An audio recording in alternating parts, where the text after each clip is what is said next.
Good morning, everyone, and you are welcome to MDN Education Today online study platform. And one more time, I am with you to teach English literature. Today, in this video, we will discuss 10th class, third poem, A Tiger in the Zoo, written by Leslie Norris. Before starting this poetry, I have a motivational quote for you as usual. Great things never come from comfort zones. Means if we want to be great, we have to be suffered. So let's start this poem. Something about the poet. Leslie Norris was a famous Welsh poet and short story writer. He was born in 1921 in Wales. His first poem was published in 1938, but first book of poetry came in 1943. Norris married Catherine in July 1942, better known as Kitty. He shot to fame with his first publication, Finding Gold.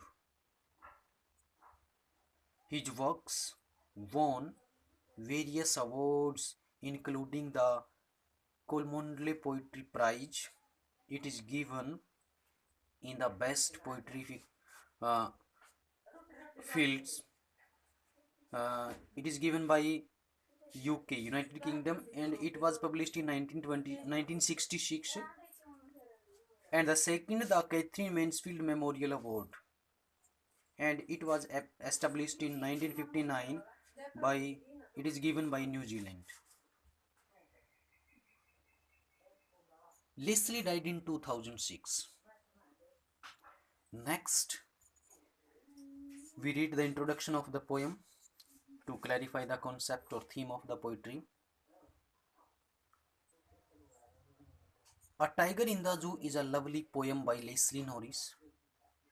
This poem contrasts a tiger in the zoo to tiger in its natural habitat. Means क्या है, ये जो poetry है a tiger in the zoo, उसके अंदर tigers के बीच में contrast किया गया है कि एक जो टाइगर है वो अपनी नेचुरल हैबिटेट्स i.e. जंगल में है, और दूसरा कहाँ है, वो केज्ड टाइगर है. तो दोनों के बीच पोइट ने कंट्रास्ट किया है, तुलना की है, कंपैरिजन किया है. The poem moves from the zoo to the jungle. और जो पोइट्री है, जो पोएम है, वो जू टू जंगल मूव करती है. मतलब यदि फर्स्ट स्टैंजा हम रीड करेंगे तो वो जू में है, सेकंड और थर्ड रीड करेंगे तो हम वो जंगल के अंदर है, और लास्ट में जो पोइट्री है वो कहाँ आ जाती है, वो बैक टू द जू आ जाती है, back again to the zoo. In his natural surrounding the tiger is happy and joyful. अब पोइट ये इमेजिन करता है कि जो टाइगर होता है वो अपनी नेचुरल सराउंडिंग्स के अंदर हैप्पी और जॉयफुल होता है. But in a cage he is full of rage and trouble. लेकिन यदि वो पिंजरे में हो तो वो हेल्पलेस होता है, फुल ऑफ रेज होता है, गुस्से में होता है, एंड ट्रबल और मुसीबत में होता है. The poem shows the great importance of freedom. तो यह जो पोइट्री है वो हमें वो आज़ादी के महत्व को दर्शाती है. आई होप आपको इसका जो इंट्रोडक्शन है पोइम का वो क्लियर हो गया होगा.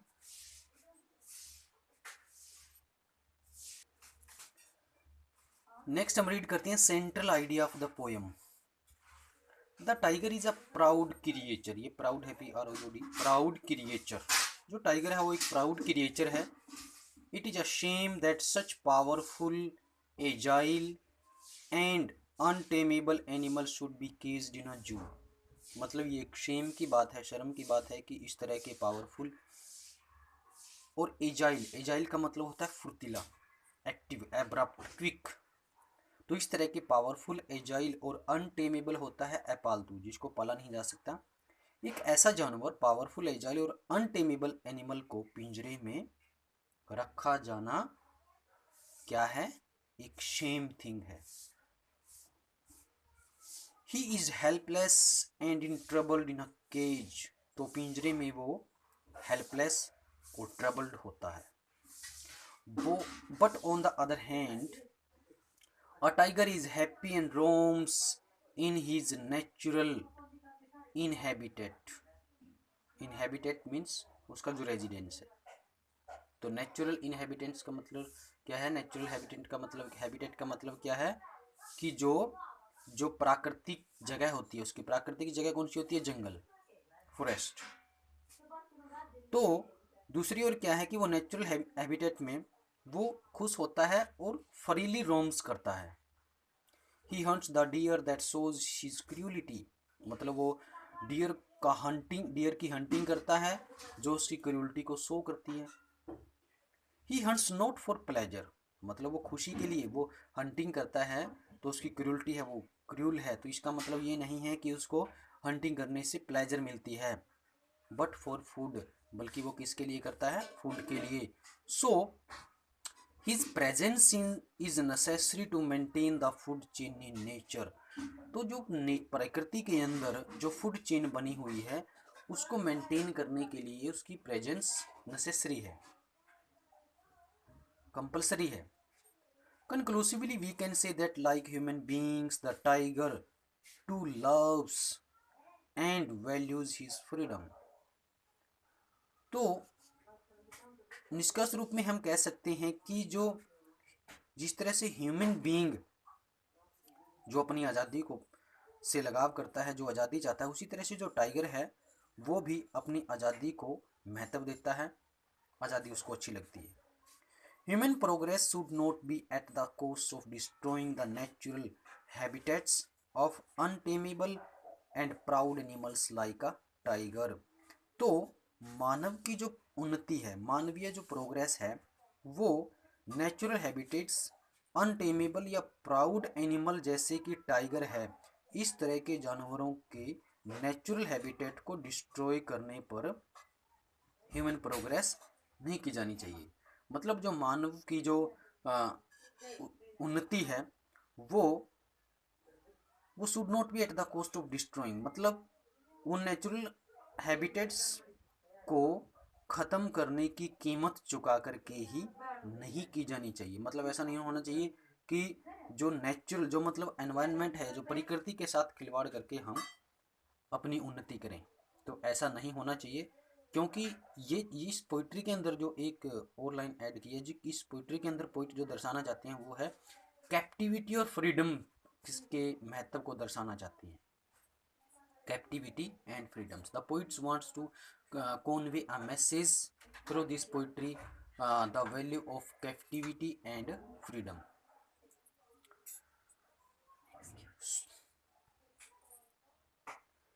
Now we will discuss stanza wise.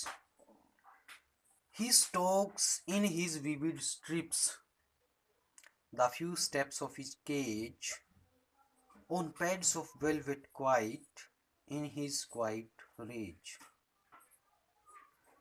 In this stanza, the poet wants to say that he sees a caged tiger. तो वो केज टाइगर को देखता है, तो मतलब जो फर्स्ट स्टेंजा है वो किसके बारे में बताता है? एक केज टाइगर के बारे में, कि जो पोइट है वो एक ऐसे टाइगर को देखता है जो पिंजरी में बंद है, कैद है, और पोइट उसको देखकर क्या कहता है? He stalks in his vivid stripes. Stalks mean होता है angry moment, angry moment. Vivid मतलब अकड़ करके चलना, मूव्स एंग्रीली, तो विविड का मतलब होता है ब्राइट, क्लियर, स्पष्ट। स्ट्रिप्स होता है bands, narrow bands. And pads, pads क्या होता है? गद्दे। वेलवेट, वेलवेट्स मीन होता है मखमली। क्वाइट होता है शांत, और यहाँ पर क्वाइट रेज, कंट्राडिक्शन है। तो लुक्स, तो जो पोइट है वो देखता है कि एक जो टाइगर है कि स्पष्ट धारियों वाला वह, स्पष्ट धारियों वाला वह टाइगर मतलब अपने पिंजरे में शांत गुस्से से अपने मखमल के जैसे गद्देदार पांवों पर कुछ कदम अकड़कर चलता है। दोबारा करते हैं कि पोइट कहता है कि स्पष्ट धारियों वाला, इन हिज विविड स्ट्रिप्स, स्पष्ट धारियों वाला वह मतलब tiger, the few steps of his cage, अपने पिंजरे में on pads of velvet quiet, in his quiet rage, शांत गुस्से से, मतलब रेज मतलब होता है गुस्सा, एंगर, और क्वाइट मतलब शांत, तो शांत गुस्से से अपने मखमल के जैसे गद्देदार पांव पर कुछ कदम है जो वो आकड़ कर चलता है। मतलब पोइट्स क्या देखता है कि एक केज्ड टाइगर को देखता है जिसकी क्या है, जिसकी जो स्ट्रिप्स हैं वो ब्राइट हैं, ब्राइट कलर की हैं, एंड और उसका जो पिंजरा है, because he is in a very small caged, a tiger can hardly takes some steps in the cage. तो क्लियर। तो एक बार फिर देखते हैं कि जो पॉइंट है वो कहता है कि स्पष्ट धारियों वाला वह टाइगर अपने पिंजरे में शांत गुस्से से मखमल के जैसे गद्देदार पांव पर कुछ कदम है जो वो पकड़ कर चलता है। यहाँ पर स्टोक्स का मतलब होता है एंग्री मूवमेंट, विविड होता है क्लियर, ब्राइट, स्ट्रिप्स होता है बैंड, केज होता है पिंजरा, और वेलवेट होता है मखमल, क्वाइट होता है शांत, क्वाइट रेज। यहाँ पर लिटरेरी टेक्निक क्या यूज़ की गई है, यहाँ पर जो रीम स्कीम है वो ABCB यूज़ की गई है, केज रेज ABCB, ABC क्योंकि मैच नहीं करती तो B, ABCB। और उसके बाद जो पर्सोनिफिकेशन किया गया है, क्योंकि ही, पोइट ने उसको ही माना है, इट नहीं माना। दूसरा इसके अंदर मेटाफोर यूज़ किया गया है, मेटाफोर, पैड्स ऑफ वेलवेट के अंदर क्या है, मेटाफर है, पैड्स ऑफ वेलवेट के अंदर क्या है, मेटाफर, क्योंकि यहाँ पर उसके गद्दे पाँव को क्या मान लिया है, मखमल के जैसे मान लिया है, तो यहाँ पर मेटाफर है। उसके बाद है यहाँ पर कंट्राडिक्शन है, कंट्राडिक्शन मतलब दो एडजेक्टिव के बीच में कंट्राडिक्शन है, क्वाइट और रेज के बीच में, तो यहाँ पर क्या हो जाएगा, दो वर्ड्स के बीच में, दो वर्ड्स फ्रेज के बीच में या एडजेक्टिव के बीच में कंट्राडिक्शन हो, तो मतलब जैसे बिटर स्वीट है, प्लास्टिक ग्लास है, लिविंग डेथ है, तो इस तरह से मतलब क्रूल काइंडनेस है, तो इस तरह से ये कंट्राडिक्शन दर्शाते हैं, मतलब उसको बोलते हैं फिगर ऑफ स्पीच या लिटरेरी टेक्निक ऑक्सीमोरन। तो ये क्या है, यहाँ पर ऑक्सीमोरन है, clear. Next stanza, he should be lurking in shadow sliding through long grass near the water hole where plump deer pass। a poet जो इमेजिन करता है, इमेजरी शो करता है कि इस, तो इमेजरी शो करता है, वो कहता है कि he should be lurking in shadow, कि उसे छाया में छुप जाना चाहिए, स्लाइडिंग थ्रू लॉन्ग ग्रास, उसे लंबी लंबी घास में मूविंग करनी चाहिए, तो lurking means hiding, sliding means moving, near the water hole where plump deer pass. तो पोइट कहता है कि उसे छाया में छुप जाना चाहिए, उसे पेड़ों के नीचे छाया में छुप जाना चाहिए, स्लाइडिंग थ्रू लॉन्ग ग्रास, और उसे लंबी घास में चुपके चलना चाहिए, धीरे धीरे चलना चाहिए, कहाँ पर, नियर द वाटर होल, पानी के पुल के पास, होल मतलब पुल, वेयर प्लम्प डियर पास, जहाँ पर मोटे ताजे हिरण आते जाते हैं।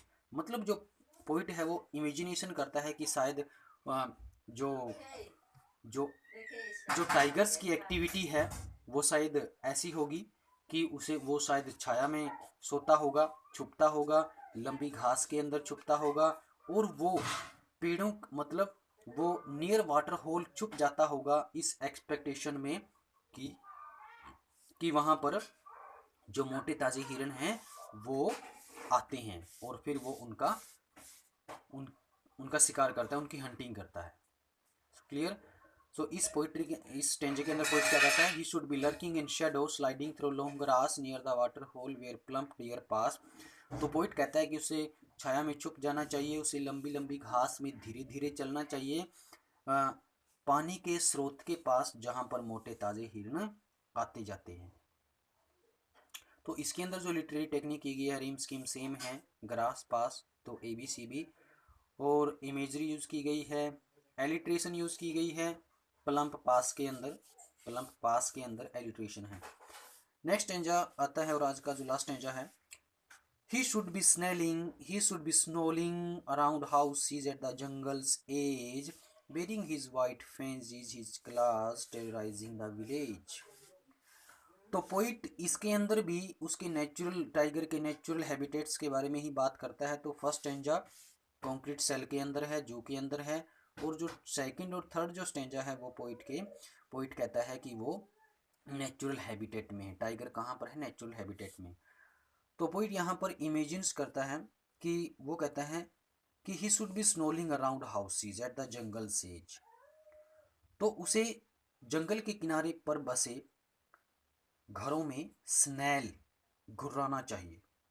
Bearing his white fangs his claws terrorising the village. Baring मतलब शोइंग, और अपने सफ़ेद फेंज होता है टीथ, शार्प टीथ, और क्लाज होता है पंजे। तो उसे अपने सफ़ेद दांत और अपने पंजों को दिखा करके गांव वालों को डराना चाहिए। मतलब जो पोइट है वो ऐसा कहता है कि यदि हम मतलब जो ह्यूमन हैं वो यदि नेचुरल हैबिटेट को या फॉरेस्ट को डिस्ट्रॉय कर देंगे अपने बेनिफिट्स के लिए, तो जो जो जो वाइल्ड क्रिएचर्स हैं वो मजबूर हो जाएंगे, फोर्स्ड हो जाएंगे, लाइक कि टाइगर है जैसे, तो वो फोर्स्ड हो जाएंगे अपने खाने को ढूंढने के लिए कि वो कहाँ आ जाएं, हमारे टाउन हमारे विलेज में एंट्री करें। तो पॉइंट यहाँ पर ये मैसेज देना चाहता है कि हमें नेचुरल हैबिटेट और जो जैसे जंगल हैं उनको डिस्ट्रॉय नहीं करना चाहिए, क्योंकि उनसे वाइल्ड क्रिएचर्स का एक्सटिंक्शन होता है, लॉस होता है। तो आई होप ये क्लियर हो गया होगा। एक बार रिवाइज करते हैं इसको। He should be snarling around houses at the jungle edge baring his white fangs his claws terrorising the village. तो पॉइंट कहता है कि उसे जंगल के किनारे पर बसे घरों में जाकर के घुर्राना चाहिए, और उसे अपने सफ़ेद दांत और पंजे दिखा करके गांव वालों को डराना चाहिए। तो नेक्स्ट जो 2 स्टेंजेस रह गए हैं इसके, वो हम नेक्स्ट वीडियो में कवर करेंगे। सो आई होप यदि आपको इसके अंदर कोई डाउट रह गया तो वो कमेंट सेक्शन में जाके कमेंट करें। So see you soon in the next video. Have a good day.